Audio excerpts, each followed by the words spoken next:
नमस्कार। राहुल गांधी के कुछ चमचे हैं जो क्या ज्ञान दे रहे हैं, इसको सुनिए पहले। इसके बाद का जो विश्लेषण है ना, वो राहुल गांधी के जितने भी बम है उन सबको डिफ्यूज करने वाला है।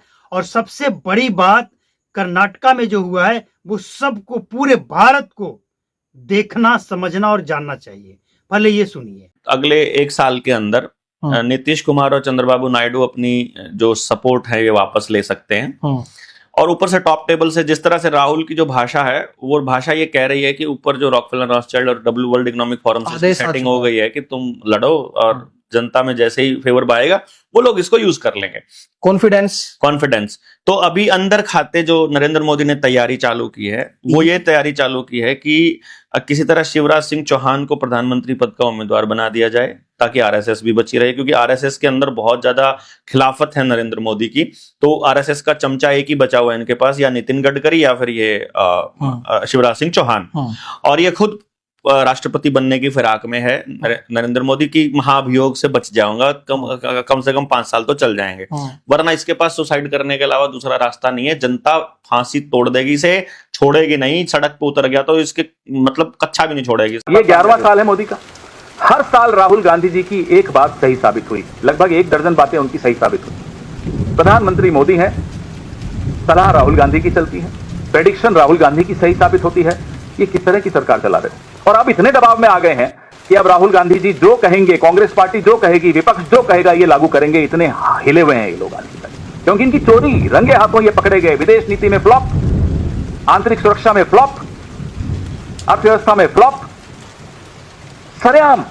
मैं देश की बेइज्जती नहीं मानता, क्योंकि देश को इन्होंने अपने आप से अलग रखा है, अपनी छवि को ही निखारते रहेंगे।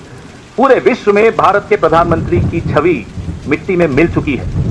आज प्रधानमंत्री एक लेम डक प्राइम मिनिस्टर हैं। हल्की सी हवा चलेगी, चरमरा के ये सरकार गिर जाएगी। और अब आंधी आ रही। सुन लिया आपने?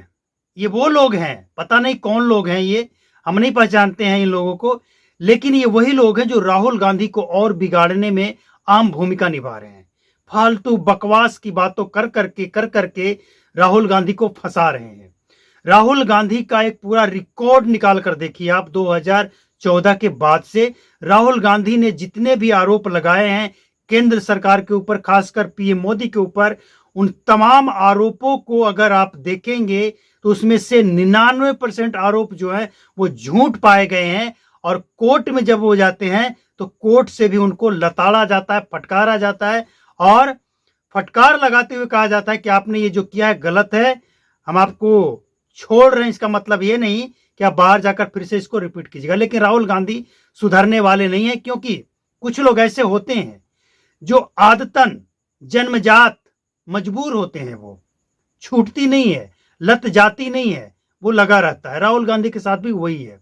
जितने भी आरोप, बिहार में वोट का अधिकार कर लिए ना, वो डेटा निकाल कर दे दीजिए, कितने लोगों का नाम चुनाव आयोग ने काट दिया जिसका नहीं कटना चाहिए था, उन लोगों का नाम आपने जुड़वा दिया। वो एक डेटा पूरा देश देखना चाहता है। इसके बाद हाइड्रोलिक बम, फलना बम, ढिंका बम, कोई बम नहीं है। राहुल गांधी को भी अच्छी तरह से पता है कि कुछ नहीं है, और अगर कुछ है तो वो भी झूठा है। आप राहुल गांधी के बारे में बस यही समझ लीजिए कि राहुल गांधी के अंदर अगर थोड़ी सी भी गैरत बची है तो अभी के अभी सारे पद को छोड़ते हुए संन्यास ले लेना चाहिए और कहीं हिमालय में जाकर अब तक किए गए पापों का प्रायश्चित कर लेना चाहिए, वरना ये देश माफ नहीं करेगा। कितने आरोप लगाएंगे, झूठे आरोप बिना सबूत के? कितने? कौन सा आरोप आपका सही साबित हुआ है? बताइए जरा कि वो आरोप आपने सही साबित कर दिया है। अडानी, अंबानी, राफेल, चाइना को जमीन, फलना ढींका, मतलब टोटल के टोटल फर्जी बकवास, कोर्ट से लताड़ फटकार सब लग चुका है। अब कर्नाटक में क्या हो रहा है इसको भी तो समझना पड़ेगा ना। कर्नाटक में चल क्या रहा है भैया? जहां पे आपकी सरकार नहीं है, यानी कांग्रेस की सरकार नहीं है, कांग्रेस गठबंधन की सरकार नहीं है, वहां की बात हम नहीं करेंगे। चलिए, वहां आपके बस की बात नहीं है, वहां विपक्ष में है, वहां आप सरकार के ऊपर प्रेशर डाल सकते हैं। लेकिन जहां आपकी सरकार है वहां तो आप कर सकते हैं ना, वहां पे तो आप सब कुछ कर सकते हैं। ये जो ढोल पीट रहे हैं ओबीसी ईबीसी फलना ढिंका, वहां पे आप कर लीजिए, सबको बना दीजिए सांसद विधायक और ऑफिसर, किसने रोका है। लेकिन कर्नाटक की जब आप बात कर रहे हैं तो कर्नाटक में क्या चल रहा है आपको पता है? नौजवान जेड जेन जिसको ये भड़काने में लगे ना लद्दाख में, कर्नाटक में जहां इनकी सरकार है, इनकी पोल खोल दी है। अब ये कहेंगे कि नहीं वो मेरी पोल नहीं, वो बीजेपी के पोल खोल रहे, तो भैया जनता मूर्ख नहीं है। जो सत्ता में होता है उसी को काम करना होता है। और सत्ता में कौन है कर्नाटक में? आंदोलन क्या चल रहा है वहां पे युवाओं का? सुनिए पहले, वित्तीय सहायता में देरी, मतलब कोई भी राशि जो छात्रों के लिए है वो सही समय पे नहीं दिया जा रहा है, कुछ तो दिया ही नहीं जा रहा है, ये आरोप है। इसके बाद का आरोप है कि जो हॉस्टल है, स्टूडेंट जहाँ पे ठहर कर पढ़ते हैं, वहाँ बुनियादी जो सुविधाएं होनी चाहिए वो नहीं है, और उसके तरफ किसी का ध्यान भी नहीं है, सरकार का भी नहीं। राहुल गांधी जो चिल्ला रहे हैं ना आज, सुनना चाहिए पहले ये बातें। इसके बाद पीजी सेटर्स को बंद करने का जो फैसला लिया गया है, इसका भी विरोध हो रहा है। पीजी पोस्ट ग्रेजुएट क्यों बंद क्यों कर रहे हैं आप? इस पे हंगामा हो रहा है। एक तरफ ये शिक्षा की बात करते हैं, दूसरी तरफ ये शिक्षा विभाग में ही 50 तरह के घोटाले और फर्जीवाड़े करके बैठे हैं। इसके बाद कहा जा रहा है कि शिक्षक नियुक्ति जो हो रहा है उसमें भी विलंब, उससे भी लोग परेशान है। पढ़े लिखे हैं, शिक्षक नियुक्ति के लिए वो आवेदन दिए, एग्जाम दिए, सब कुछ किए, लेकिन भर्ती ही नहीं कर पा रहे हैं। ये भी आरोप है, इसका भी प्रोटेक्ट चल रहा है। इसके बाद आता है परिवहन की समस्या।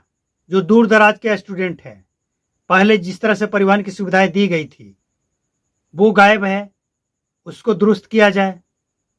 इसके अलावे जो एक जगह है, एक डिस्ट्रिक्ट है बागलकोट नाम से, वहां पे आरोप ये है कि जाति के नाम पे ये कर रहे हैं ना, ओबीसी ईबीसी दलित पिछड़ा और फलना ढिंका, जाति के नाम पे भेदभाव हो रहा है वहां पे। कौन जिम्मेवार है? जिम्मेवार कौन है इसका? कैसे इसका समाधान होगा? इसके अलावे इन्होंने जो लद्दाख में किया और करवाया है, इसको लेकर एक व्यक्ति को पकड़ा, एक नहीं 2 व्यक्ति को। एक तो जो राहुल गांधी के पार्टी का सदस्य भी है, उनके नेता है, और दूसरा सोनम वांगचुक और राहुल गांधी, ये दोनों देश को भड़काने में, लद्दाख में जो हुआ है ना, इन सब की अहम भूमिका है। अब सोनम वांगचुक का स्टेटमेंट ये है, अपने तरफ से सफाई ये है कि हमने ऐसा कुछ कहा नहीं, लेकिन वीडियो वायरल हो रहा है जिसमें वो नेपाल का हवाला दे रहे हैं कि नेपाल में जैसा हुआ। तो जाहिर सी बात है, पहले आप भड़काएंगे, इसके बाद आप लोगों को समझा रहे हैं, तो लोग समझ चुके हैं आपका चाल चरित्र कैसा है, लोग समझ चुके हैं। और गृह मंत्रालय का जो एक्शन हुआ है उसमें सोनम वांगचुक की मुश्किल बढ़ रही है। गिरफ्तारी हो सकती है, पूछताछ हो सकती है और जेल भी भेजा जा सकता है। देखिए, एक बात स्पष्ट है कि देश को जलाने का, देश को बदनाम करने का, बर्बाद करने का कोई फन भी उठाएगा ना, उसका फन कुचल दिया जाएगा। अंजाम लद्दाख में आपने देख लिया। आगे जो भी होगा हम आपको अपडेट तो करेंगे, लेकिन सबसे अहम बात यह है कि राहुल गांधी के लिए जो सोशल मीडिया पे कुछ यूट्यूबर, कुछ पत्रकार जो एक्टिव हैं, जो राहुल गांधी को जैसे है ना कि 500 सीटें हैं और 100 सीट जीत गए, तो राहुल गांधी को खुश करने के लिए क्या कहते हैं, करे कम से कम 100 तो जीत गए, पिछली बार तो हम 50 ही थे, 50 बढ़ गए हैं, सरकार नहीं बनी तो क्या हुआ। इसी उम्मीद में वो चल रहे हैं और ये जवाब दे रहे हैं। ये चल रहा है स्थिति। तो जाहिर सी बात है कि राहुल गांधी को बिगाड़ने में चमचों ने कोई कोर कसर नहीं छोड़ा है।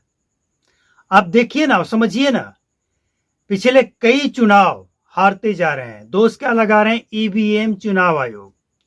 भाई अगर आपके पास सब कुछ है, आपके पास एक्सपर्ट हैं, आपको ये जानकारी है कि ईवीएम हैक हो रहा है, चुनाव आयोग वोट चोरी कर रहा है, लेकिन ये दोनों अपने आप में विरोधाभास है।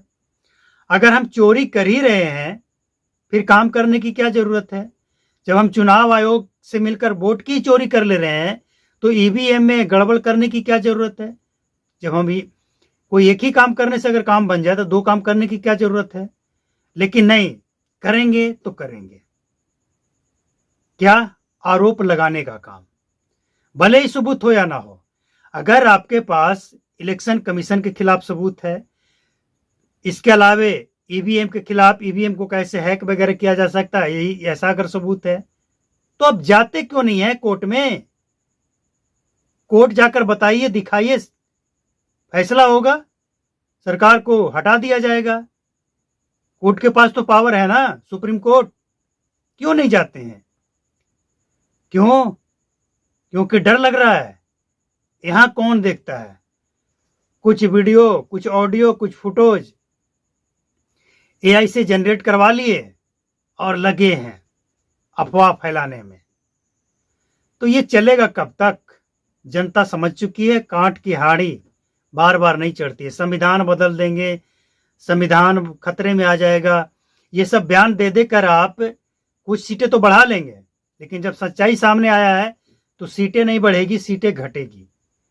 तो जाहिर सी बात है कि अब जो होने वाला है आगे, वो राहुल गांधी के लिए खतरा है। राहुल गांधी अब सुधर जाएं, संभल जाएं। देश अब ये बर्दाश्त नहीं करेगा कि आप गलत सलत कुछ भी आरोप लगाएं, बर्दाश्त नहीं होगा। आप नेता प्रतिपक्ष हैं, आपकी जिम्मेवारी है सरकार के ऊपर सवाल उठाने की, गलत नीतियों पे सवाल उठाने की, लेकिन इसका मतलब ये नहीं कि आप गलत चीजों को प्रचारित और प्रसारित करें, लोगों को भ्रमित करें। ये अधिकार नहीं है। इसके लिए कार्रवाई होगी और सख्ती भी होगी।